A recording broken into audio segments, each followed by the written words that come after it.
Hello everyone, welcome to ExamLeap. সকলোৰে কেনেকুৱা খবৰ বাৰু? আমি যিহেতুকে জানো যে ডিব্ৰুগড় ইউনিভাৰ্চিটিৰ স্ক'ৰ কাৰ্ডখন ৰিলিজ কৰিলে B.Ed এণ্ট্ৰেঞ্চৰ B.Ed 2025ৰ স্ক'ৰ কাৰ্ডখন ৰিলিজ কৰিলে। আশা কৰোঁ সকলোৰে ৰিজাল্ট ভাল হৈছে, যিখন 18 জুলাই তাৰিখে ৰিলিজ কৰা হৈছিলে। এতিয়া আমি জানিব লাগিব যে নেক্সট প্ৰচেছ কি হ'ব আমাৰ।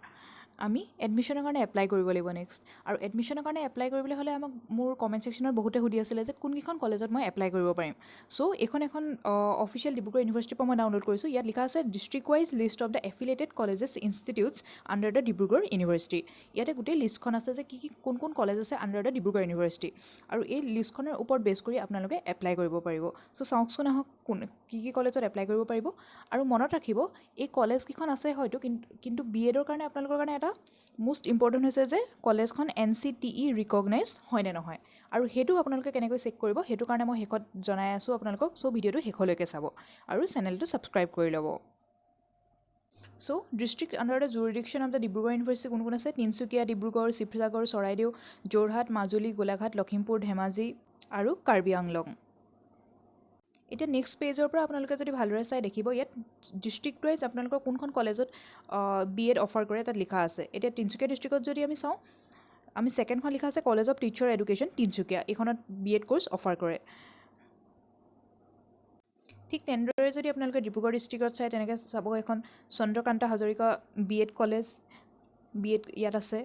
কিন্তু এটা কথা মনত ৰাখিব, এইখন NCTE ৰিকগনাইজ হয় নে নহয়। আৰু কিছুমান কলেজত মনত ৰাখিব চৰকাৰে এতিয়া NCTE নিজৰ কলেজখনৰ পৰা ৰিকগনিশ্যনটো আঁতৰাই লৈছে, মানে ডি ৰিকগনাইজ কৰিছে। চ' সেইটো কেনেকৈ চেক কৰিব সেইটো মই এতিয়া আপোনালোকক দেখাই আছোঁ।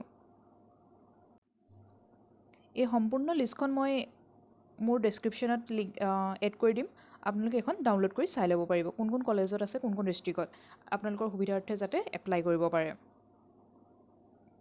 নেক্সট আমি চাওঁ আহকচোন কেনেকৈনো NCTE ৰিকগনাইজ হয়নে নহয় আমি চেক কৰিম।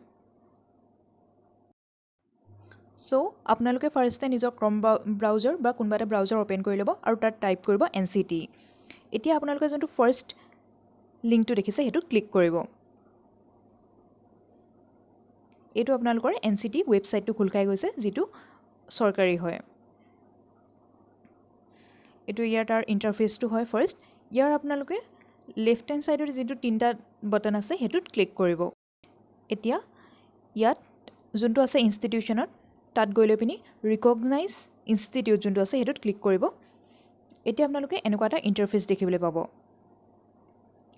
ইয়াত আপোনালোকে আমি যিহেতু ইষ্টাৰ্ণ ৰিজনত পঢ়োঁ, চ' ইষ্টাৰ্ণ ৰিজন যোনটো আছে তাত ৰিড মৰত ক্লিক কৰিব আৰু আছাম ষ্টেটটো ছিলেক্ট কৰিব।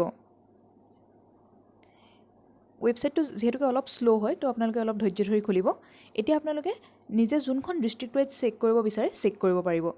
চ' ফাৰ্ষ্ট আপোনালোকে কোৰ্চটো ছিলেক্ট কৰি ল'ব বেচলাৰ্ছ অফ এডুকেশ্যন আৰু ডিষ্ট্ৰিক্টটো ছিলেক্ট কৰিব পাৰে আপোনালোকে যোনখন ডিষ্ট্ৰিক্টতে চাব বিচাৰে। ইয়াত গোটেইখন ডিষ্ট্ৰিক্টে আছে অসমৰ। ছাপ'জ মই এতিয়া যোৰহাট ডিষ্ট্ৰিক্টৰ চাওঁ।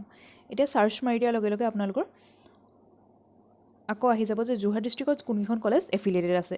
এতিয়া যদি ফাৰ্ষ্ট চাওঁ আমি যোনখন আছে ডাইটখন আছে যোৰহাট, যিখন তিতাবৰত আছে সেইখন ডিব্ৰুগড় ইউনিভাৰ্চিটিৰ আণ্ডাৰত এফিলিয়েটেড হৈ ইয়াত লিখা আছে।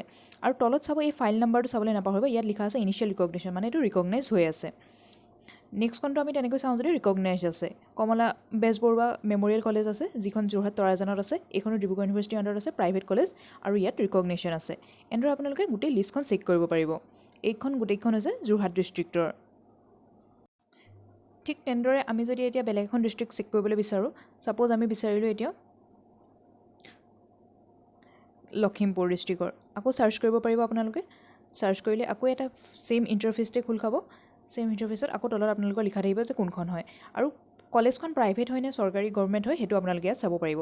ইয়াত লিখা আছে চাওক মাজতে উইথহেল্ড কৰিছিলে এইটো, কিন্তু আকৌ এতিয়া ৰিকগনাইজ কৰা হৈছে। চ' এইখনত আপোনালোকে এডমিশ্যন ল'ব পাৰিব। আৰু কোন ইউনিভাৰ্চিটিৰ আণ্ডাৰত আছে সেইটো লিখা আছে, গুৱাহাটী ইউনিভাৰ্চিটিৰ আণ্ডাৰত আছে এইখন ডিব্ৰুগড় ইউনিভাৰ্চিটিৰ আণ্ডাৰত Lakhimpur post graduate training college.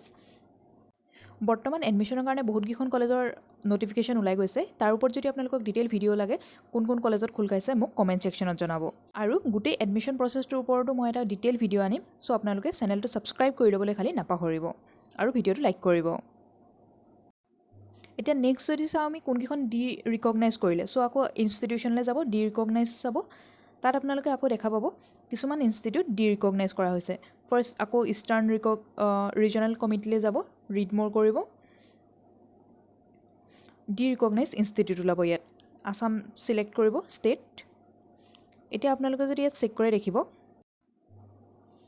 যে এইখন চাওক, ফাৰ্ষ্টে doctor Sarvepalli Radhakrishnan teacher training and research institute, এইখনক ডি ৰিকগনাইজ কৰা হৈছে। এই PDF-টোত ইয়াৰ নটিফিকেশ্যনখনো আছে। নেক্সট আমাৰ এইখন ৰিচেণ্ট হৈ কৰিছে নামৰূপ কলেজখন আছে অফ টিচাৰ এডুকেশ্যন, এইখনকো কিন্তু ডি ৰিকগনাইজ কৰা হৈছে, মনত ৰাখিব। 2025 পৰা এডমিশ্যন ল'ব নোৱাৰে, এইটো তাৰ প্ৰিণ্টেড কপিটো হয়। উইথড্ৰল অৰ্ডাৰ কৰা হৈছে যে নামৰূপ কলেজত এতিয়াৰ কাৰণে B.Ed NCTE ৰিকগনাইজ কৰা নাই, মানে 2025ত নামৰূপ কলেজত যদি আপোনালোকে কোনোবাই কেনেবাকৈ এডমিশ্যন ল'ব বিচাৰে, এইটো NCTE ৰিকগনাইজ নহয়, চ' আপোনালোকে তাত এপ্লাই নকৰিব। চ' কোনোবা এখন কলেজত এপ্লাই কৰাৰ আগত ভালদৰে চাই ল'ব, আৰু এইখিনি ওপৰত মই ডিটেইল ভিডিঅ' আনি থাকিম, কোন কোন কলেজত আহিছে নটিফিকেশ্যন, কেতিয়া খোল খাইছে। চ' চেনেলটো ছাবস্ক্ৰাইব আৰু ভিডিঅ'টো লাইক কৰিব।